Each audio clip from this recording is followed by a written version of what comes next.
Hello दोस्तों, मैं हूं महेंद्र शाह और मैं आपके लिए लाया हूं बेसिक टर्म। जैसा कि हमने पिछले वीडियो में भी देखा था, हमने कुछ बेसिक टर्म के बारे में जाना था। तो पिछले वीडियो में हमने संपत्ति तक के बेसिक टर्म को जाना था और आज हम जानेंगे उसका छठवां पाँचवां पॉइंट, दायित्व यानी लायबिलिटीज़ किसे कहते हैं। तो हम पाँचवां लिख लेते हैं, लायबिलिटीज़।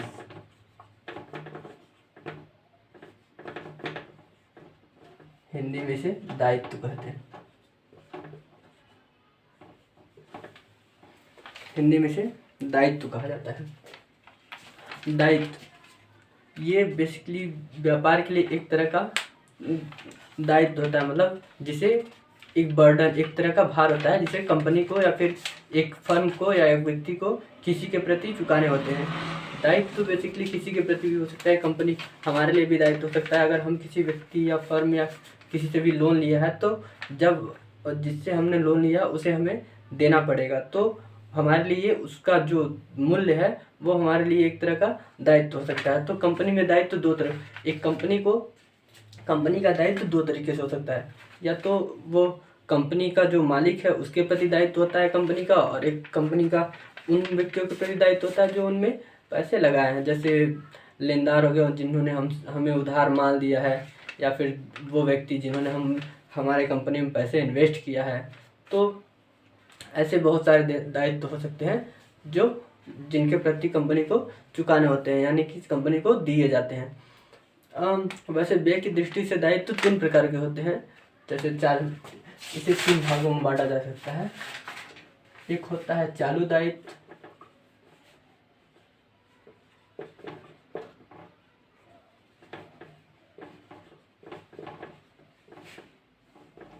दूसरा होता है स्थायी दायित्व,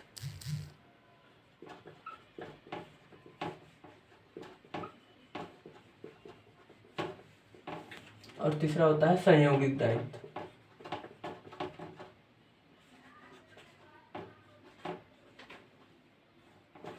संयोगिक दायित्व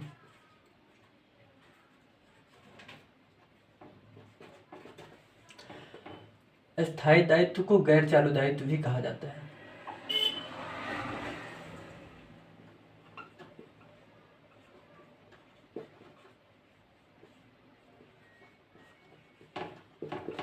इसे चालू दायित्व, जो स्थायी दायित्व है इसे अस्थायी दायित्व या गैर चालू दायित्व भी कहा जाता है।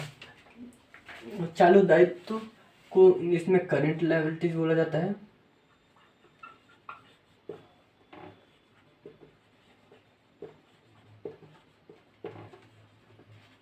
इसे फिक्स लायबिलिटीज, ये हमेशा अस्थायी रहते हैं। और संयोगिक दायित्व को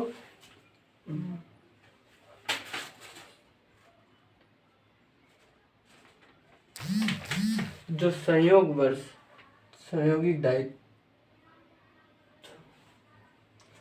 जो संयोग वर्ष चालू दायित्व, ये वे दायित्व होते हैं जिनका भुगतान हमें एक वर्ष के अंदर करना होता है। मतलब कंपनी ने अगर किसी से उधार माल या सेवाएं कुछ भी लिया है तो उसका भुगतान एक वर्ष के अंदर करना होता है, तो ऐसे दायित्वों को चालू दायित्व कहते हैं। मतलब 12 महीने के अंदर जिनका भुगतान करना होता है उसे चालू दायित्व कहते हैं। और अस्थायी दायित्व, ये वे दायित्व होते हैं जिनका भुगतान हमें 12 माह के पश्चात यानी कि एक साल के बाद करना होता है। ये 12 माह के पहले करना होता है और ये 12 महीने के बाद करना होता है। और संयोगिक दायित्व, ये वे दायित्व होते हैं जो संयोग वर्ष उत्पन्न होता है। जैसे मतलब किसी घटना के घटित होने या ना होने पर अगर कोई घटना हुआ तो संयोग से ये दायित्व उत्पन्न होते हैं, और अगर नहीं तो नहीं। जैसे किसी का एक्सीडेंट होने पे ये संयोगिक दायित्व उत्पन्न होता है। आग लगने पे, चोरी होने पे, ये दायित्व सब संयोग वर्ष होता है। मतलब जब कोई घटना घटेगा तभी ये उत्पन्न होगा, वैसे नहीं होता है। तो बेसिकली हमने चालू दायित्व को जान लिया कि दायित्व होता क्या है, लायबिलिटीज। ये दायित्व होते हैं। मतलब ये दायित्व एक तरह का हमारे सर पे भार की तरह होता है, जिसे हमें किसी व्यक्ति जिससे हमने लिया है उसे चुकाने के प्रति होता है, उसे चुकाना होता है, तो उसे दायित्व कहते हैं। अब हम अगला पॉइंट देखते हैं, आगम। ये था दायित्व किसे कहते हैं। अब अगला नंबर है 6वां नंबर, आगम।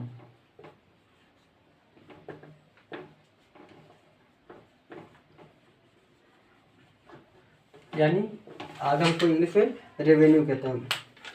आगम यानी वे आय जो हमें विक्रय से प्राप्त हो। मतलब जैसे हम किसी माल, अगर हम कोई व्यवसाय चला रहे हैं, हमारा कोई व्यवसाय है, तो जो व्यवसाय में जिसे हम विक्रय के उद्देश्य से क्रय किए हैं, उस वस्तु को बेचने से जो आय प्राप्त होती है उसे आगम कहा जाता है। जैसे अगर हम किसी सामान को बेचें, हमारा किसी चीज़ का मान लीजिए हमारा फर्नीचर का व्यापार है, तो फर्नीचर हमारे लिए गुड्स है, तो हमने 12,000 12,000 का फर्नीचर बेचा, तो 12,000 जो हमारे लिए आय हुआ, जो 12,000 रुपये हमारे फर्नीचर को बेचने से जो हमें प्राप्त हुआ, ये हमारे लिए आगम कहलाता है। मतलब विक्रय से प्राप्त जो राशि को आगम कहा जाता है। आगम में बेसिकली अगर हम कोई फिक्स कैपिटल, मतलब जिसे हमने विक्रय के उद्देश्य से क्रय नहीं किया है, अगर ऐसी वस्तुओं या संपत्तियों को हम बेचते हैं तो वो हमारे आगम में नहीं आता है, तो उसे हम आगम नहीं कह सकते। आगम वही होता है जिसे हम बेचने के उद्देश्य से ही खरीदे हैं और उसे बेचने पे जो राशि प्राप्त होती है उसे आगम कहा जाता है। तो ये था आगम। अब 7वां नंबर है व्यय, यानी एक्सपेंडिचर।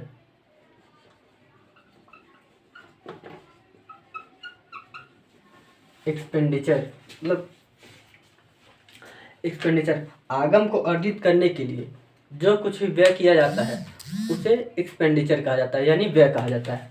जैसे आगम को अर्जित करने के लिए जो भी हम व्यय किए हैं, मतलब अगर हम कोई भी संपत्ति, माल या सेवा क्रय किए हैं, उसके बदले में हमें भी तो देना होता है, जिससे हमने उधार माल या सेवाएं जिनसे भी खरीदी हैं उनको भी तो हम पैसे का भुगतान करते हैं। तो जो भुगतान हम किसी व्यक्ति को करते हैं उसे व्यय कहा जाता है। यानी आगम को अर्जित करने के लिए जो कुछ भी हम व्यय करते हैं, जो भी हम अपना भुगतान करते हैं, उसे व्यय कहा जाता है।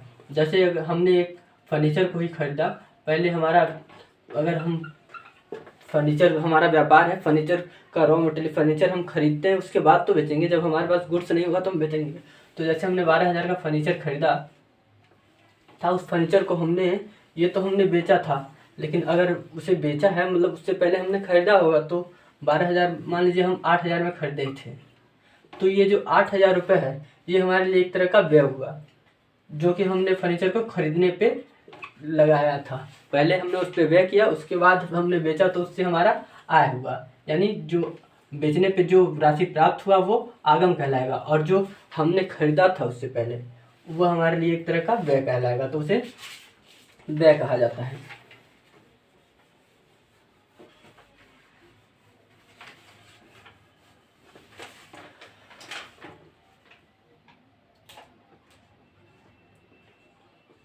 आठवां नंबर लागत, यानी कॉस्ट। व्यय और कॉस्ट एक तरह से मिलता जुलता है। अगर किसी संपत्ति व्यय या वस्तु के क्रय के बदले में जो भुगतान किया जाता है उसे व्यय कहा जाता है। मतलब जितना हमारा खर्चा लगा। कॉस्ट किसी संपत्ति को क्रय करने में जो हम भुगतान करते हैं उसे उसका लागत कहा जाता है। यानी खरीदने से लेकर बेचने तक के जितने भी खर्चे होते हैं वो सभी हमारे लिए एक तरह का कॉस्ट होता है। जैसे अगर हमने फर्नीचर खरीदा था 8,000 रुपये, 8,000 का, तो जाहिर सी बात है कि जो हम खरीदे थे फर्नीचर खरीदने, ये तो हमारा 8,000, जहाँ हमारा फर्नीचर जो फैक्ट्री है या फिर जहाँ पे बना होगा फर्नीचर वहाँ खरीदे, वहाँ से अपने दुकान तक लाने में हमारे दुकान का व्यय वगैरह जो भी हुआ, हमारे दुकान में रखने का चार्ज वगैरह और मिस्त्री लेबर जो भी हुआ, तो मान लेते हैं 500 रुपये और व्यय हुआ। 500 रुपये हमें लाने में और हमारे लाइटिंग हीटिंग वगैरह का 500 रुपये और ऐड कर दे, तो जो ये 500 रुपये एडिशनल व्यय किए हम उसे फर्नीचर को लाने में, ये और इन दोनों को मिलाकर जो खर्चे हुए, ये हमारे लिए एक तरह का उस फर्नीचर का कॉस्ट कहलाएगा। यानी 8,500 टोटल ये हमारे लिए उस जो हम 12,000 में फर्नीचर बेचे थे उसका कॉस्ट कहलाएगा। किसी भी संपत्ति, किसी चीज़ का कॉस्ट, मतलब कॉस्ट को हम कह सकते हैं कि किस संपत्ति को खरीदने पे या किसी माल को खरीदने में जो कुछ भी हम व्यय करते हैं वो हमारे लिए कॉस्ट कहलाता है।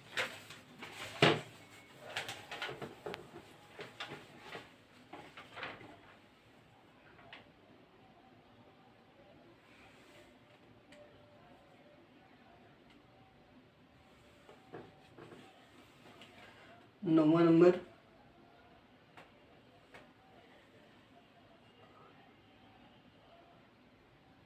लॉसेस, हानियाँ।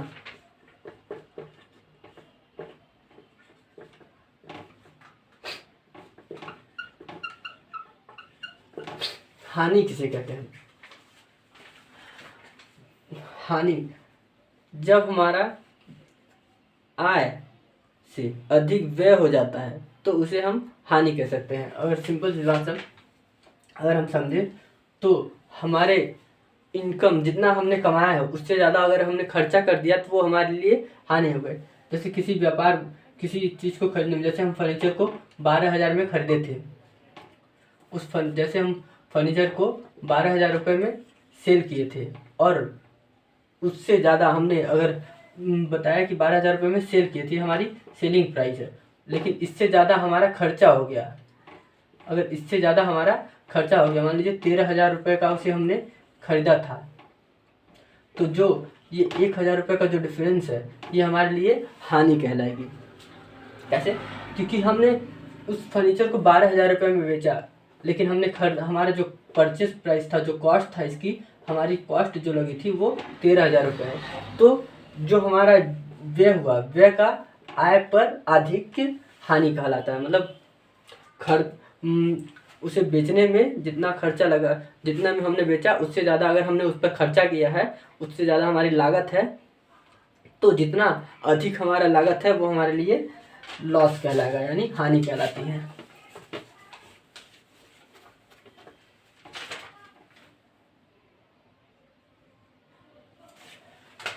दसवां नंबर आय यानी इनकम। इनकम किसे कहते हैं? आय। ये तो हमने समझ लिया कि हानि, मतलब जितना व्यय का आय पर अधिक हानि कहलाती है, लेकिन आय का व्यय पर अधिक लाभ कहलाता है। यानी अगर हम 12,000 में उस फर्नीचर को बेचे थे और हमारी लागत 8,500 हुई, और जो हमारा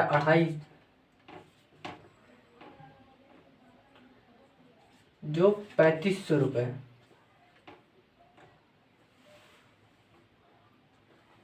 जो ये 3,500 रुपये हमारे लिए बचा, ये हमारे लिए क्या, ये हमारे लिए आय कहलाएगी। मतलब व्यय पर आय का अधिक, व्यय पर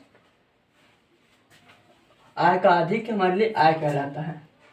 मतलब जितना हमने खर्चा किया उससे ज़्यादा अगर हमें प्राप्त इनकम आय हुई तो हमारे लिए एक तरह का आय कहलाएगा। इनकम उससे ज़्यादा अगर हमें राशि प्राप्त होती है तो वो हमारे लिए आय कहलाता है। रेवेन्यू और आय में बहुत अंतर होता है। रेवेन्यू और आय अलग अलग शब्द है। यहाँ लग रहा है, देखने से लगता है कि आगम का मतलब ये हुआ कि विक्रय से प्राप्त राशि आगम कहलाती है, और विक्रय से प्राप्त जो राशि प्राप्त होती है, जितना अधिक राशि प्राप्त होती है वो हमारे लिए आय कहलाती है। तो जैसे आगम और आय में अंतर है।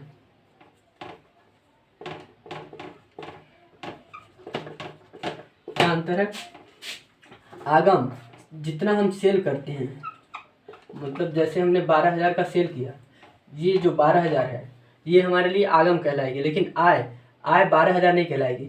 जो हमारे लागत को घटाने के बाद जो शेष बचता है, जैसे हमारा 3,500 रुपये बचा था, तो ये 3,500 रुपये हमारे लिए आय कहलाएगी। मतलब आगम विक्रय से जितना जितना कुछ भी प्राप्त होगा, विक्रय से जितना राशि भी प्राप्त होगी वो सभी राशि आगम कहलाएगी। लेकिन आय, जो व्यय, आगम में से व्यय को घटाने पे जो राशि बचेगी वो आय कहलाती है। तो ये डिफरेंस है आय और आगम में।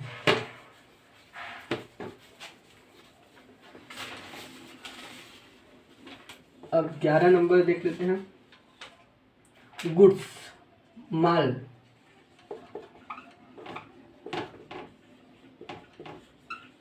गुड्स किसे कहते हैं? माल,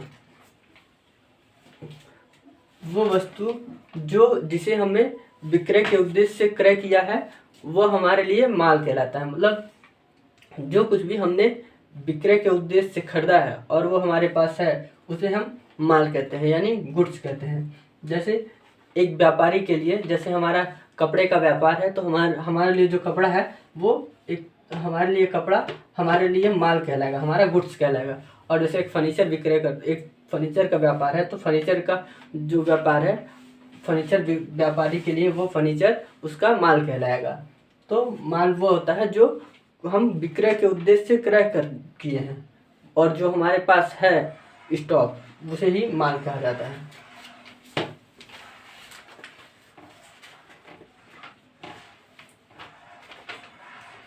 क्रय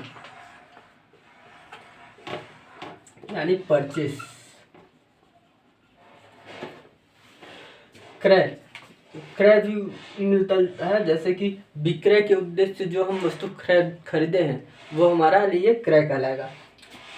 क्रय यानी विक्रय के उद्देश्य से हमने खरीदा था उसको, हमारा मोटिव उसे बेचना है, हमारा उद्देश्य है उसे बेचना, ना कि उसे रखना। अगर हम विक्रय के उद्देश्य से किसी संपत्ति या वस्तु को नहीं खरीदते तो वो हमारे लिए क्रय नहीं कहलाएगा, उसे व्यापार के लिए क्रय नहीं माना जा सकता। जैसे हमारा कपड़े का व्यापार है तो कपड़ा अगर हम खरीद रहे हैं तो कपड़ा जो है हमारे लिए जो हम कपड़े को खरीदें वो हमारे लिए क्रय है, क्योंकि हमारा उद्देश्य क्या है, कपड़े को बेचना, तो वो कपड़ा हमारे लिए क्रय कहलाएगा। अगर वही कपड़ा हम अपने पर्सनल यूज के लिए खरीद रहे हैं, व्यापार में बेचने के लिए उद्देश्य से नहीं खरीद रहे हैं, तो वो हमारे लिए एक तरह का क्रय नहीं माना जाएगा, वो व्यापार के लिए क्रय नहीं माना जाएगा। तो क्रय और विक्रय मिलता जुलता है। जैसे क्रय हुआ, बस 13 नंबर विक्रय यानी सेल्स। विक्रय में जो माल हमने बेचने के उद्देश्य से क्रय किया था उसी को जब हम बेच देंगे तो उससे वही हमारा विक्रय कहलाएगा। मतलब जो हम माल पुनः विक्रय के उद्देश्य से खरीदे थे और उसी को बेचने से जो राशि प्राप्त होगी वो हमारे लिए विक्रय कहलाएगी, विक्रय की राशि कहलाएगी, जो विक्रय होगा वो हमारे लिए। जैसे हमने कपड़ा ही खरीदा था और उसे जो कपड़ा हम बेच देंगे वो हमारे लिए विक्रय हो जाएगा, कपड़ा बेचने पे जो राशि प्राप्त होगी वो हमारे लिए विक्रय की राशि कहलाएगी, तो वो हमारे लिए विक्रय हुआ। मतलब क्रय के उद्देश्य से जो हम वस्तु खरीदे थे उसको पुनः बेचने पे ही उसे विक्रय कहा जाता है।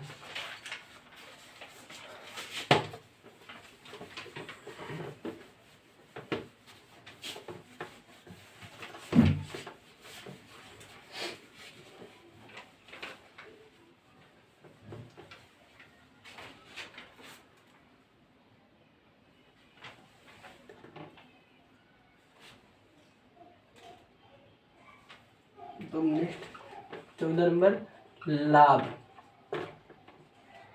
यानी प्रॉफिट। लाभ किसे कहते हैं?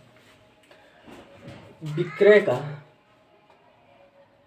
क्रय पर अधिक लाभ कहलाता है। मतलब हमने जितना जो हमारे लिए आय है, आय में से जितना अधिक हमने खर्च किया है उसको जितना भी हमने खर्चा किया है वो घटाने पे जो राशि बचती है वो हमारे लिए लाभ कहलाएगी। मतलब एक तरह से आय ही लाभ कहलाता है, जो हमारा आय है वो भी लाभ कहा जाता है, क्योंकि जो हमने जो आगम प्राप्त हुई है, जो हमारे पास राशि जो जैसे हमने फर्नीचर को बेचा था तो फर्नीचर को बेचने से जो 12,000 में हमने फर्नीचर बेचा था और उसकी लागत थी 8,500, तो जो हमारे पास 3,500 रुपये बचा था, ये 3,500 रुपये हमारे लिए लाभ कहलाएगा। इसे ही आय या लाभ कहा जाता है। तो जो विक्रय का क्रय पर आधिक्य लाभ या आय कहा जाता है। 15 नंबर प्रमाणक। नेक्स्ट प्रमाणक यानी वाउचर। वाउचर यानी प्रमाणक किसे कहते हैं? प्रमाणक यह वह दस्तावेज होता है जिसे हम अपने सबूत के तौर पर यूज करते हैं। जैसे हम कोई सामान खरीदते हैं तो सामान खरीदने के बदले में जो हमारे पर्ची, जो हमें रसीद मिलती है, वो हमारे लिए प्रमाणक हुआ। मतलब जैसे हमने सामान खरीदा तो उसके सामान खरीदने के बदले में जो हमें बिल मिलता है, या हमने सामान बेचा तो सामान बेचने के बदले में जो हमने बिल दिया, वो हमारे लिए प्रमाणक कहलाता है। मतलब एक सबूत के तौर पर जो भी लिखित दस्तावेज होता है उसे ही प्रमाणक या वाउचर कहा जाता है। अगला है कटौती यानी डिस्काउंट। कटौती को छूट या बट्टा भी कहा जाता है। डिस्काउंट मतलब व्यापारी द्वारा अपने ग्राहक को कुछ माल खरीदने के बदले में कुछ राशि जो उसे सुविधा के रूप में जो प्रदान की जाती है, मतलब कुछ राशि छूट की सुविधा के रूप में जो प्रदान की जाती है, उसे ही छूट या कटौती कहा जाता है। मतलब जैसे हमारा रेगुलर कस्टमर है या नहीं, माल को बेचने के उद्देश्य या फिर शीघ्र भुगतान के उद्देश्य से हमने जैसे 1000 रुपये का हमारा कोई माल बेचा, तो उसको शीघ्र भुगतान करने के बदले में हमने उसे 50 रुपये का डिस्काउंट दे दिया। तो जो ये 50 रुपये हमने उसे छोड़ दिए, ये हमारे लिए डिस्काउंट कहलाएगा, मतलब छूट कहलाएगी, या कटौती बट्टा जो भी कहें। तो जो हमने 50 रुपये से उससे लिया नहीं, उसे ऐसे ही छोड़ दिया, तो ये हमारे लिए कटौती, छूट या बट्टा कहलाता है। ये तीनों शब्द का मतलब यही होता है। मतलब छूट एक तरह का, छूट 2 प्रकार का होता है। छूट को हम 2 भागों में बांट सकते हैं। पहला व्यापारिक छूट,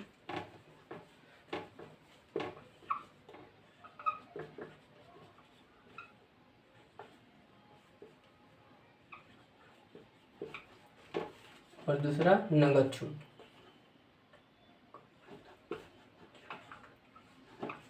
नगद छूट, व्यापारिक छूट बेसिकली सभी व्यापारियों को दिया जाता है। व्यापारिक छूट अधिक माल को क्रय करने के प्रोत्साहन हेतु दिया जाता है। मतलब व्यापारिक छूट इसलिए दिया जाता है ताकि हमारा जो ग्राहक है वो हमसे अधिक से अधिक माल क्रय करे, इस उद्देश्य से व्यापारिक छूट दिया जाता है। लेकिन नगद छूट है उसे शीघ्र भुगतान करने के उद्देश्य से दिया जाता है कि जो हमसे माल खरीद के लेके गया है, जो हमारा ग्राहक है, वो हमारे पैसे का, अगर उसने हमसे उधार माल खरीदा है, तो वो हमारे पैसे को शीघ्र मतलब जल्दी से जल्दी भुगतान कर दे। इस भुगतान को प्रोत्साहन देने के लिए उसे नगद छूट दिया जाता है। जो व्यापारिक छूट है उसे सभी व्यापारियों को, जो व्यापारिक छूट है उसे कंपनी सभी व्यापारियों को, अपने जितने भी व्यापारी हैं होलसेलर के, उन सभी व्यापारियों को नगद छूट प्राप्त हो सकता है। लेकिन व्यापारिक छूट प्राप्त हो सकता है, लेकिन नगद छूट सिर्फ उन व्यक्तियों को प्राप्त होता है जो शीघ्र भुगतान करते हैं। मतलब भुगतान को प्रोत्साहित करने के उद्देश्य से नगद छूट जाता है। तो नगद छूट उन्हीं व्यक्तियों को दिया जाता है जो शीघ्र भुगतान करते हैं। व्यापारिक छूट का लेखा पुस्तकों में नहीं किया जाता है। ये इनमें डिफरेंस है कि व्यापारिक छूट का लेखा पुस्तकों में नहीं किया जाता है और नगद छूट का लेखा पुस्तकों में किया जाता है। तो ये था छूट के, कटौती के प्रकार, जिसे व्यापारिक छूट और नगद छूट में कहा जाता है। 2-3 पॉइंट अंतर भी हो गए इसमें। व्यापारिक छूट और नगद छूट हम आगे देखेंगे विस्तार से। 17 नंबर स्कंद यानी स्टॉक। स्कंद किसे कहते हैं?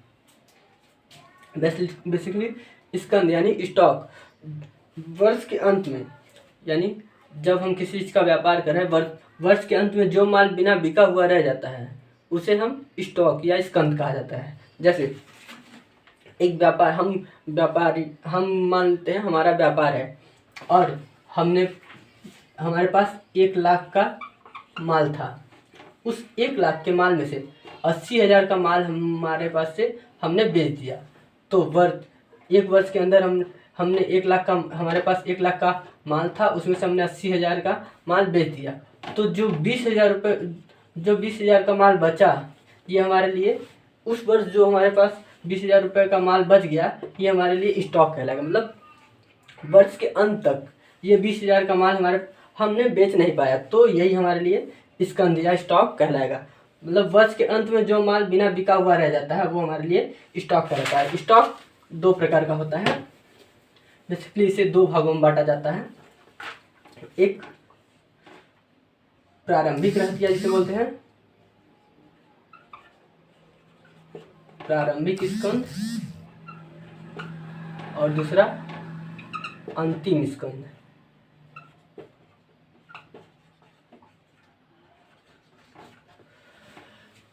प्रारंभिक स्कंद मतलब जिस वर्ष हमने व्यापार शुरू किया उस वर्ष के शुरुआत में जितना माल, मतलब जैसे हमने 1 लाख रुपए का हमारे पास माल था उस वर्ष, तो शुरू में जो माल हमारे पास 1 लाख रुपए का हमने बिजनेस स्टार्ट किया, तो इतने का 1 लाख का माल हमारे पास था, तो यही हमारे लिए प्रारंभिक रहतिया कहलाएगा। जो 1 लाख रुपए का माल है हमारे पास, ये हमारे लिए प्रारंभिक रहतिया कहलाएगा।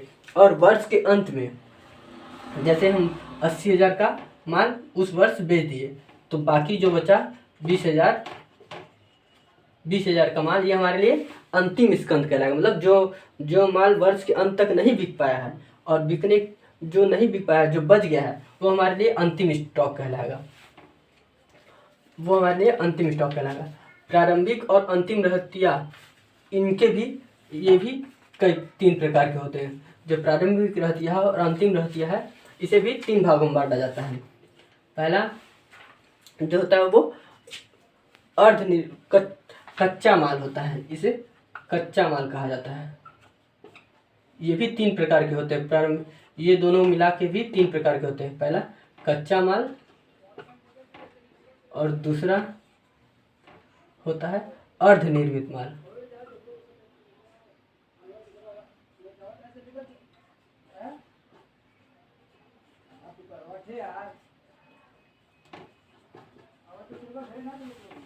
और कच्चा स्कंद, अर्धनिर्मित माल स्कंद और निर्मित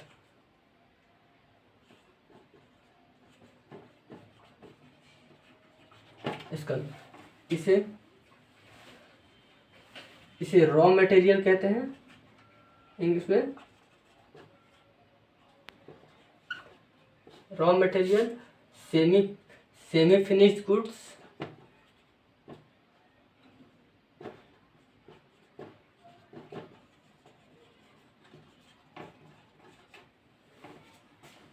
और इसे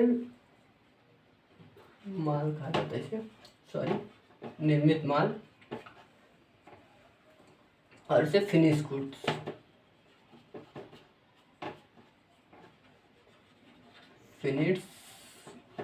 कहा जाता है।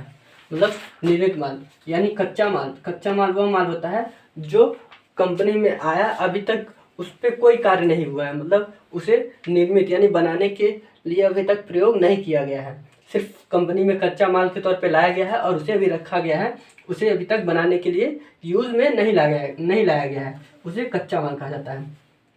अर्धनिर्मित माल यानी सेमी फिनिश्ड गुड, मतलब अर्धनिर्मित माल वह माल होता है जो ना तो कच्चा है और ना ही निर्मित है। मतलब जो उस मशीन में जो प्रयोग करने के लिए, जो बनाने के लिए यूज हो चुका है, लेकिन अभी तक ना बन के तैयार हुआ है और ना ही वो बनने के लिए पीछे रहा है। मतलब मशीन में डाल दिया गया है लेकिन अभी तक बना नहीं है, बनाने के लिए प्रयोग किया जा रहा है, मतलब अभी तक इस पर कार्य चल रहा है, तो उसे सेमी फिनिश्ड गुड्स या अर्धनिर्मित माल कहा जाता है। निर्मित माल यह वह माल होता है जो बन के तैयार हो गया है फैक्ट्री में और ये बेचने के लिए बाहर चला गया है या फिर भेजने के लिए रखा हुआ है, तो उसे फिनिश गुड्स या निर्मित माल कहा जाता है। मतलब जो निर्मित माल वो होता है जो बन के तैयार है फैक्ट्री में, बस बेचने का इंतजार है, तो उसे फिनिश गुड्स कहा जाता है। तो ये था स्कंद के प्रकार। अब 18 नंबर है देनदार यानी डेप्टर। डेप्टर्स किसे कहते हैं? देनदार। बेसिकली देनदार यह वह व्यक्ति अथवा संस्था हो सकती है जिन्होंने हमसे उधार माल या सेवाएं क्रय की हैं। मतलब ये ऐसे व्यक्ति होते हैं या फर्म या संस्था हो सकती है जिन्होंने हमसे उधार माल या सेवाएं ली हैं, मतलब इनको हमने उधार माल या सेवाएं दी हैं और वर्ष के अंत तक इन्होंने हमारा भुगतान नहीं किया है, तो ऐसे व्यक्ति को देनदार कहा जाता है। देनदार वे व्यक्ति अथवा फर्म संस्था हो सकती है, मतलब ये ऐसे व्यक्ति हो सकते हैं जिनसे हमने उधार माल लिया। जैसे हमने रमेश को 5,000 रुपये दिए, हमने रमेश को 5,000 रुपये दिए हैं, तो जो रमेश है ये हमारे लिए देनदार कहलाएगा क्योंकि हमने इसको 5,000 रुपये उधार के तौर पे दिया है। तो जब हम किसी व्यक्ति या फर्म या संस्था को देते हैं उधार माल या सेवाएं, तो वो व्यक्ति हमारे लिए देनदार कहलाता है, जिस व्यक्ति को हमने उधार माल या सेवाएं दी हैं। नेक्स्ट लेनदार, सेम इसी का उल्टा है लेनदार यानी क्रेडिटर यानी लेनदार। लेनदार देनदार का ही उल्टा है। जैसे हम किसी व्यक्ति फर्म या संस्था को जब माल देते हैं उधार के तौर पे तो वो हमारे लिए देनदार कहलाता है, लेकिन लेनदार जब हम खुद किसी व्यक्ति फर्म या संस्था से उधार माल या सेवाएं क्रय करते हैं तो हम उस व्यक्ति के लिए लेनदार हो गए, मतलब हम लेनदार कहलाएंगे जिससे हमने उधार माल या सेवाएं खरीदे हैं। जैसे हमने रमेश को 5,000 रुपये उधार दिए थे तो वो हमारे लिए देनदार था। यही अगर हम सुरेश से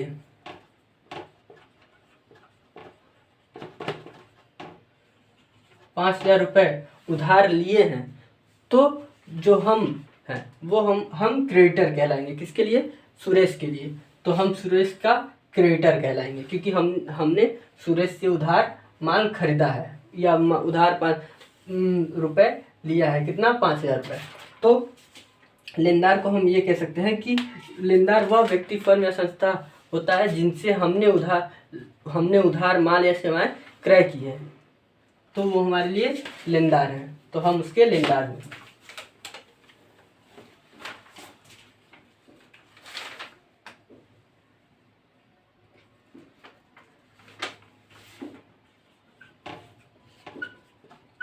नेक्स्ट है प्राप्त यानी रिसीवेबल।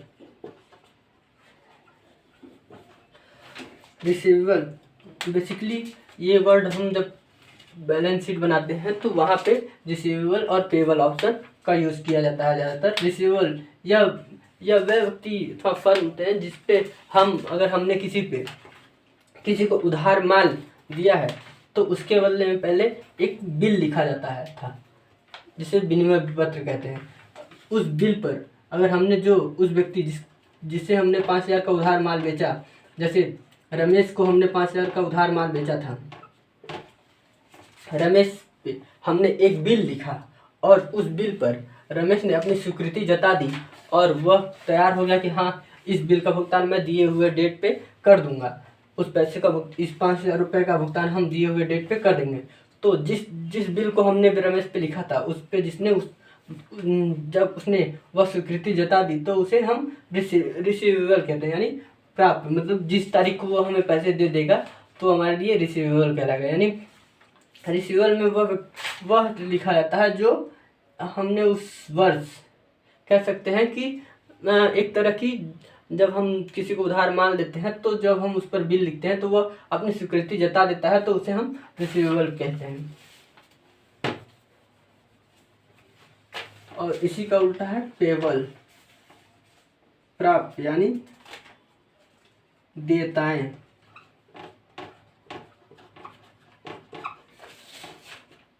यानी पेएबल देयताएं, मतलब जब हम किसी से, जब हम किसी से उधार लेते हैं तो हम पर जो बिल लिखा जाता है और हम उस पर जब स्वीकृति जता देते हैं तो वो हमारे लिए देयताएँ कहता है, क्योंकि यह हमारे लिए एक तरह का दायित्व बन जाता है जिसे हमें पे करना होता है, इसीलिए इसे देयताएँ कहते हैं। और प्राप्य वो होता है जो, क्योंकि हम ये प्राप्य एक तरह का हमारे लिए एसेट्स होता है, क्योंकि भविष्य में इसका पैसा हमें मिलेगा। लेकिन जो पेबल है ये हमारे लिए एक तरह का लायबिलिटीज होता है, यानी दायित्व होता है, क्योंकि इसका भुगतान हमें करना होता है दिए हुए डेट पे, इसीलिए इसे रिसीवेबल को एसेट्स और पेबल को दायित्व कहते हैं। अगला टॉपिक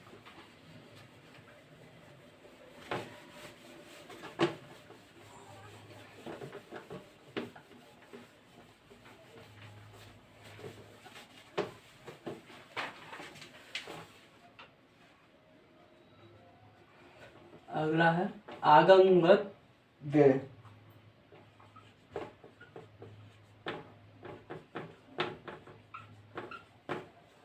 आगमगत व्यय यानी रेवेन्यू एक्सपेंडिचर।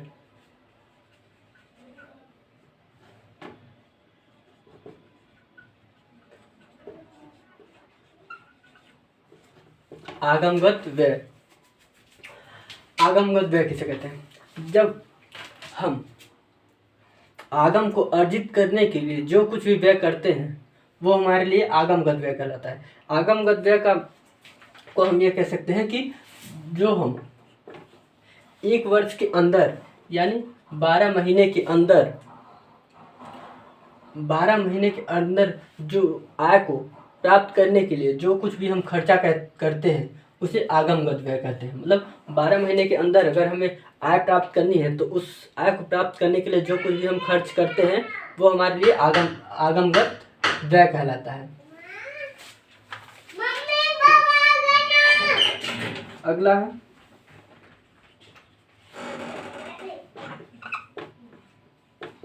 पूंजीगत व्यय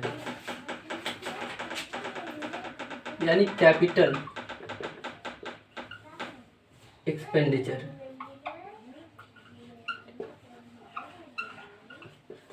पूंजीगत व्यय वह व्यय होता है जो एक वर्ष से अंदर, एक वर्ष के बाद उसका लाभ लेने के लिए जिन वस्तुओं पर या जिन संपत्तियों पर हम खर्च करते हैं उसे पूंजीगत व्यय कहते हैं। पूंजीगत व्यय में जैसे कि 12 महीने के बाद, मतलब एक साल से ऊपर तक के फायदे के लिए जब हम खर्च करते हैं, उससे आय कमाने के लिए जब हम खर्च करते हैं तो उसे पूंजीगत व्यय कहते हैं। पूंजीगत व्यय में जैसे हम मशीनरी वगैरह खरीदे, फर्नीचर खरीदे, जैसे हमने फर्नीचर खरीदा तो फर्नीचर खरीदने पे जो हम दिए, मशीनरी खरीदा, ये हम जब हम व्यापार को बेचने के उद्देश्य से जो हम व्यापार में सहायक वस्तुओं को खरीदने के लिए जब हम खर्च करते हैं तो उसे पूंजीगत व्यय कहते हैं। क्योंकि जिन वस्तुओं को हम व्यापार में सहायता के तौर पर खरीदते हैं, जैसे पूंजी हो गया, फर्नीचर हो गया, मशीन हो गई, इन सब का लाभ हम कई वर्षों तक लेते हैं, मतलब 12 महीने से एक साल से ऊपर तक लेते हैं। इसीलिए इसे इन पर जो हम खर्च करते हैं इनके ऊपर इसे पूंजीगत व्यय के अंतर्गत रखा जाता है।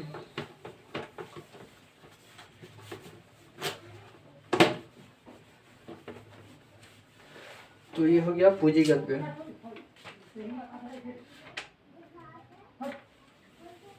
अब अगला है 24 नंबर अस्थगित आगमगत व्यय।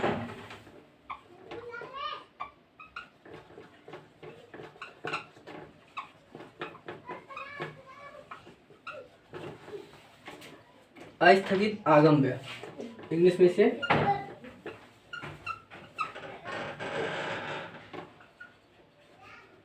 डेफर्ड रेवेन्यू एक्सपेंडिचर कहा जाता है। मतलब अस्थगित आगम व्यय ये व्यय होते हैं जिनका भुगतान हम लंबे समय तक लाभ लेने के लिए करते हैं। अस्थगित व्यय में हम जैसे कि कॉपीराइट हो गया, हमारी ख्याति पे जो हम एडवर्टाइजमेंट के लिए हम खर्च करते हैं, व्यय करते हैं, ऐसे व्ययों को हम अस्थगित आगम व्यय के अंतर्गत रखते हैं, क्योंकि जो हम एडवर्टाइजमेंट के लिए खर्च किए हैं उसका लाभ हमें अगले कई वर्षों तक मिलता रहता है। तो इसके संबंध में जो कुछ भी हम खर्च करते हैं उसे अस्थगित आगम व्यय कहते हैं।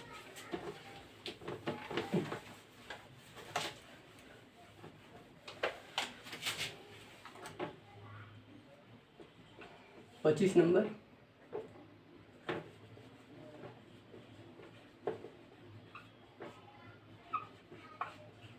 डूबत ऋण यानी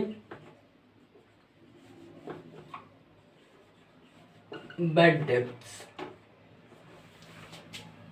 इसे डूबत ऋण, अशुद्ध ऋण, अप्राप्त ऋण, कई नामों से जाना जाता है। बैड डेब्ट मतलब डूबत ऋण वह ऋण होता है जो हमें देनदारों से रुपये प्राप्त नहीं हो पाता है, जो रुपये हमें प्राप्त होने से रह जाता है, मतलब जो हमारे लिए एक तरह का खर्चा हो जाता है, जो डूब जाता है, उसे हम डूबत ऋण के तौर पर डूबत ऋण कहते हैं।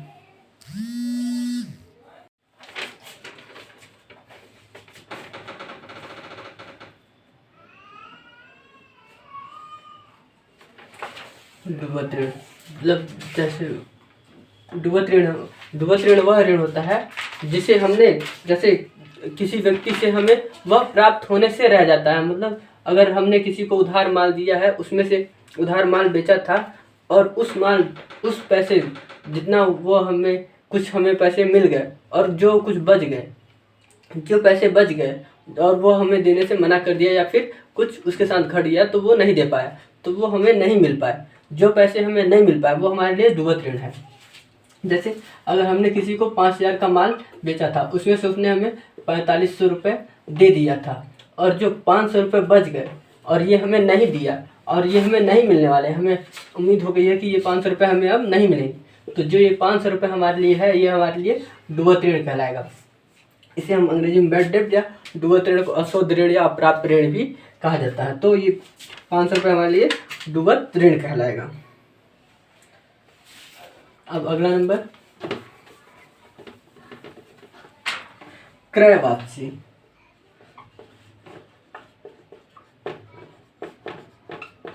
क्रय वापसी यानी परचेस रिटर्न।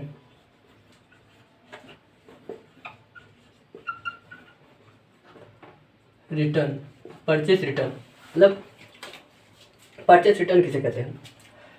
क्रय वापसी जब हम कोई माल या संपत्ति खरीदते हैं, जब हम कोई वस्तु क्रय करते हैं और उसमें कुछ प्रॉब्लम होने की वजह से उसे हम वापस कर देते हैं, जिससे हमने माल खरीदा है उसे वापस कर देते हैं, तो वो हमारे लिए क्रय वापसी कहलाता है, यानी परचेज रिटर्न।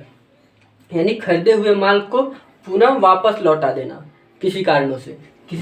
ये कारणवश कुछ भी कारण हो सकता है, या माल खराब होने की वजह से या हमारी इच्छा के अनुसार नहीं मिलने से। तो जो माल हम खरीद के उसे वापस लौटा देते हैं जिससे हमने माल खरीदा है उनको, तो हमारे लिए क्रय वापसी कहा जाता है, यानी परचेस रिटर्न। क्रय यानी इसे परचेस रिटर्न को बाह्य वापसी भी कहा जाता है, यानी आउटवर्ड रिटर्न्स। जो क्रय वापसी है इसी को बाह्य वापसी भी कहा जाता है। इंग्लिश में बाह्य वापसी को आउटवर्ड रिटर्न कहा जाता है, क्योंकि हमने माल खरीदा था, मान लीजिए हमने 10,000 का माल खरीदा था, उसमें से 1,000 का माल हमने वापस दे दिया, तो ये माल हमारे पास आया था, तो ये हमारे लिए इनवर्ड था, मतलब हमारे पास आया था, लेकिन जब हम इसे वापस दे देंगे तो हमारे लिए आउटवर्ड मतलब हमारे व्यापार से चला गया। तो इसे हम इस तरह से समझ सकते हैं, क्योंकि बाह्य वापसी और आंतरिक वापसी में भी बहुत कन्फ्यूजन होता है। तो हम इस तरह से समझ सकते हैं कि जो क्रय वापसी है ये जब हम खरीदते हैं तो हमारे व्यापार में आ जाता है, तो ये हमारे लिए क्रय है, लेकिन जब अगर हम उसे वापस कर रहे हैं तो जो जितना हम वापस कर रहे हैं वो हमारे पास से जा रहा है, इसीलिए इसे बाह्य वापसी कहा जाता है, क्योंकि हमारे पास से ये चला गया, हमारे व्यापार से बाहर चला गया, इसीलिए इसे बाह्य वापसी कहा जाता है। ठीक, अब अगला है विक्रय वापसी,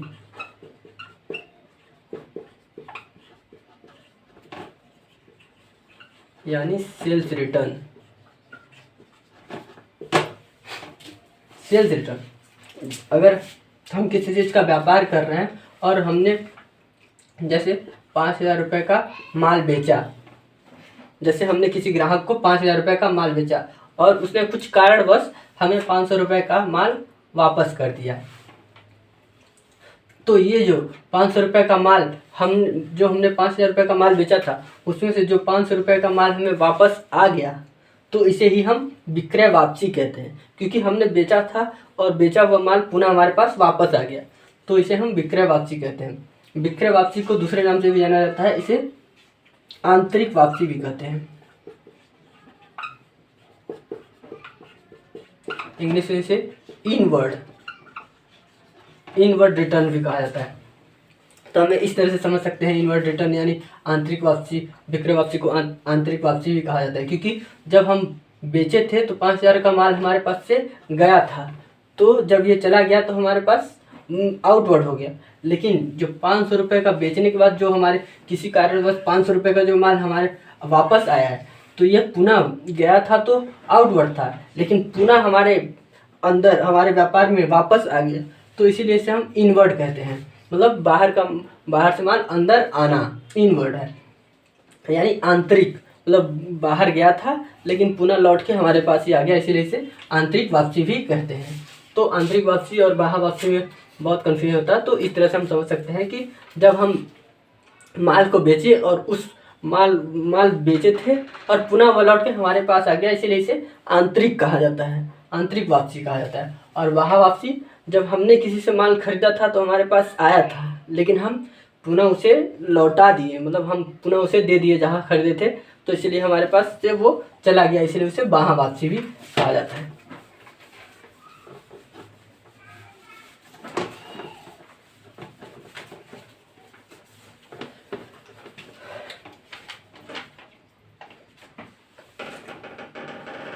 अगला है कमीशन।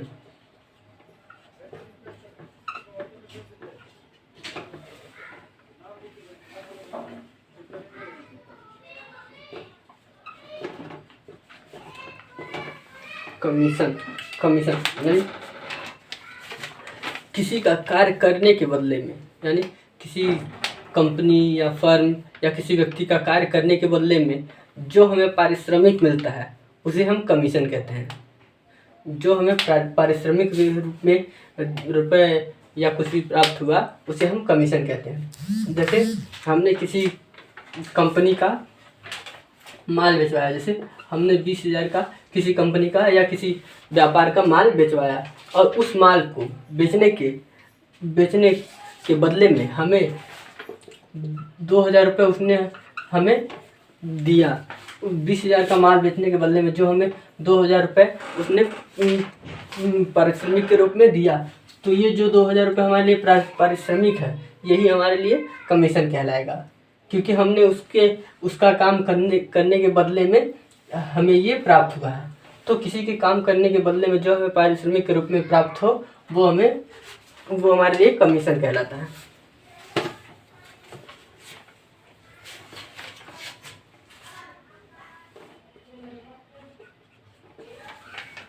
अगला डेबिट।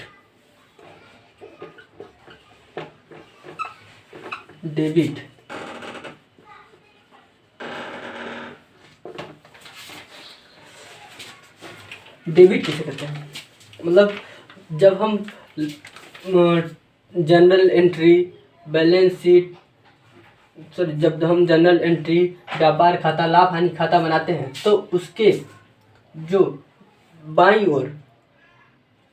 ओर का पक्ष होता है, जो बाईं ओर का कॉलम होता है, उसे हम डेबिट कहते हैं। इसमें हम डेबिट पक्ष में हम समस्त भुगतानों का लेखा करते हैं। इसे डेबिट को नाम या विकलन के नाम से भी जाना जाता है, क्योंकि नाम यानी उसमें से कटौती करना, इसे विकलन, नाम या विकलन के नाम से भी, डेबिट को नाम या विकलन के नाम से भी जाना जाता है। क्योंकि डेबिट डेबिट यानी नाम होता है, डेबिट।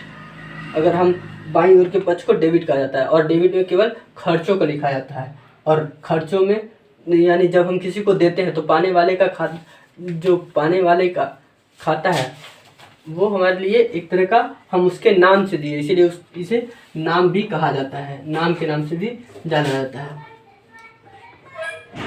अगला जमा यानी क्रेडिट। जमा बैलेंस शीट, जर्नल एंट्री या प्रविष्टियों की दाईं ओर के पक्ष को क्रेडिट कहा जाता है, यानी जमा। इससे नाम और जमा, डेबिट को क्रेडिट को समाकलन भी कहा जाता है, या समाकलन, क्रेडिट।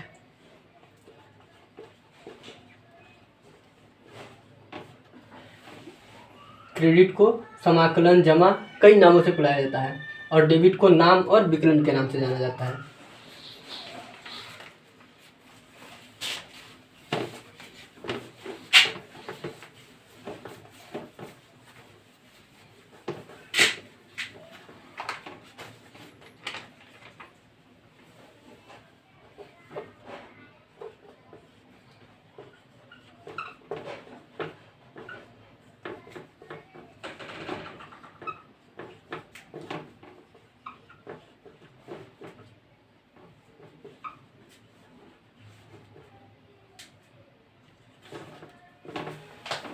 पुस्त ऋण यानी बुक डेट।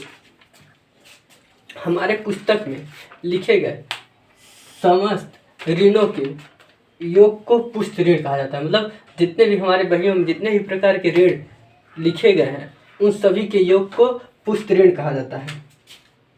यानी सिंपल सी भाषा में हम कह सकते हैं, जैसे हमने किसी को उधार माल दिया, उधार पैसे दिया या उधार सामान लिया, तो उन सभी का जो योग होगा, मतलब उन सभी का टोटल, जैसे हमने किसी को उधार माल दिया 5,000 का, 5,000 रुपये उसको कैश दिया, 5,000 उसको कैश दिया, और 5,000 रुपये का हमने संपत्ति दिया उसको उधार में, तो ये जो 15,000 रुपये है, ये तीनों का जो योग है 15,000 रुपये, ये हमारे लिए पुस्त ऋण कहलाएगा। तो उसे ही हम पुस्त ऋण कहते हैं। मतलब हमारे पुस्तक में जितने भी ऋणों का योग है वो टोटल हमारे लिए पुस्त ऋण कहलाता है।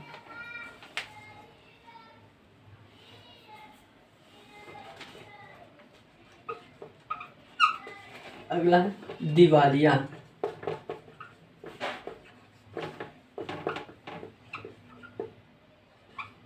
इंसॉल्वेंट, दिवालिया को इंग्लिश में इंसॉल्वेंट कहते हैं। मतलब यह व्यक्ति अथवा फर्म हो सकती है जिन्होंने हमसे उधार माल लिया था और उसका भुगतान नहीं कर पाया, और हमारे पैसे का भुगतान नहीं कर सकता, और न्यायालय ने इसे संरक्षित घोषित कर दिया गया है। मतलब न्यायालय ने इसे दिवालिया घोषित कर दिया गया है, उसे दिवालिया कहते हैं। मतलब जो व्यक्ति हमारे द्वारा दिए गए ऋणों का भुगतान नहीं कर सकता है और उसे न्यायालय से संरक्षण प्राप्त हो गया है, तो उसे दिवालिया कहा जाता है।